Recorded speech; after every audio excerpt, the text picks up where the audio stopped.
শিক্ষা খাতে দেশের ইতিহাসে সর্বোচ্চ বরাদ্দ দিল বিএনপি সরকার। 2026-27 অর্থবছরে প্রথমবার বাজেটে জিডিপির 2% বরাদ্দ দেওয়া হয়েছে।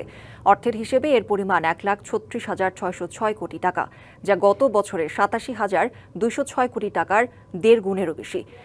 দেশে এত বছর শিক্ষায় বরাদ্দ থাকত জিডিপির 1.5% কাছাকাছি, যদিও আন্তর্জাতিক মানে তা জিডিপির 4 থেকে 6%। বাজেট বৃদ্ধিকে ইতিবাচক হিসেবে দেখলেও শিক্ষার সার্বিক উন্নয়নের জন্য এই খাতে বরাদ্দ আরও বাড়ানোর পাশাপাশি সঠিক পরিকল্পনার উপর গুরুত্ব দিচ্ছেন বিশেষজ্ঞরা। প্রতিবছরই বাজেট ঘোষণার আগে আলোচনার কেন্দ্রে থাকে শিক্ষা খাত। শিক্ষার আমূল পরিবর্তন, গুণগত মান উন্নয়ন, স্বনির্ভর জাতি গড়া এবং আন্তর্জাতিক মানসম্মত শিক্ষা ব্যবস্থার কথা বলা হলেও অতীতে বছর বছর বাজেট বরাদ্দে অবহেলাই থেকে গেছে শিক্ষা খাত। বাড়িয়ে 2% অতিরিক্ত করা হয়েছে মাননীয় স্পিকার। তবে 2026-27 অর্থবছরে সেই ধারা থেকে বের হয়ে এসেছে সরকার। এবারই প্রথম বাজেটে জিডিপির 2% বরাদ্দ করা হয়েছে শিক্ষা খাতে। অর্থের হিসাবে যা 1,36,606 কোটি টাকা। গত বছর এ খাতে বরাদ্দ ছিল 87,206 কোটি টাকা, যা জিডিপির 1.39%। এছাড়াও বিগত কয়েক বছরে শিক্ষা বাজেটে দেখা গেছে অবহেলার চিত্র। গড়ে জিডিপির 1.5%-এর কাছাকাছি থাকত বরাদ্দ, অথচ আন্তর্জাতিক মানদণ্ডে এ বরাদ্দ থাকে জিডিপির 4 থেকে 6% পর্যন্ত। নগদ নিয়ে এলো হার না মানা হার অফার। সর্বনিম্ন 10,000 টাকা রেমিটেন্স নগদে পাঠালে থাকছে স্বর্ণের হার জেতার সুযোগ।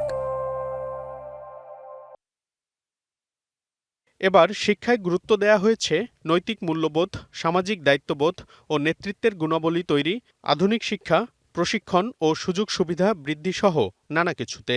আধুনিক শিক্ষা, প্রশিক্ষণ ও সুযোগ সুবিধার মাধ্যমে নিজেদের সর্বোচ্চ সম্ভাবনা বিকশিত করতে পারে। জিডিপির 5% উন্নীত করার লক্ষ্য নির্ধারণ করেছি। শিক্ষায় বরাদ্দ বৃদ্ধিকে ইতিবাচকভাবে দেখছেন বিশেষজ্ঞরা। তবে বরাদ্দ হওয়া অর্থ খরচে সঠিক পরিকল্পনার উপর গুরুত্ব দেওয়ার তাগিদ তাদের। জিডিপির প্রায় 2% বরাদ্দ তারা শিক্ষা এবং মানব সম্পদ উন্নয়নের জন্য তারা রেখেছেন। এটি একটি ইতিবাচক দিক এবং আমি মনে করি যে ভবিষ্যতে এই ধারাটি বজায় রাখা ভালো। কিন্তু এই বাজেটের যে সমস্ত পরিকল্পনা এবং যে বরাদ্দ থাকবে, সে বরাদ্দ আসলে শিক্ষার কোন কোন খাতে ব্যয় হবে, কতটুকু, এবং সেটা শিক্ষার কতটা গুণগত মান বৃদ্ধিতে ভূমিকা রাখবে, সে বিষয়টি বিবেচনা করা অত্যন্ত জরুরি।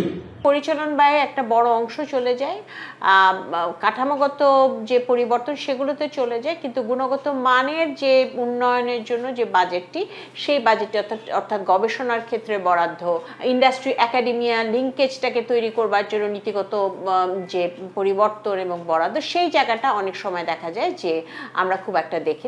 শিক্ষার মান উন্নয়ন ও আধুনিকায়ন, স্বনির্ভরশীলতা এবং দক্ষ মানব সম্পদ গড়তে শিক্ষা খাতে বাজেট বরাদ্দ বৃদ্ধির এই ধারা সামনে আরও বাড়ানোর পরামর্শ বিশেষজ্ঞদের।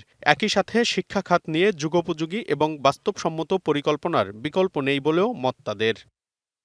মনিরুল সোহাগ, ডিবিসি নিউজ, ঢাকা।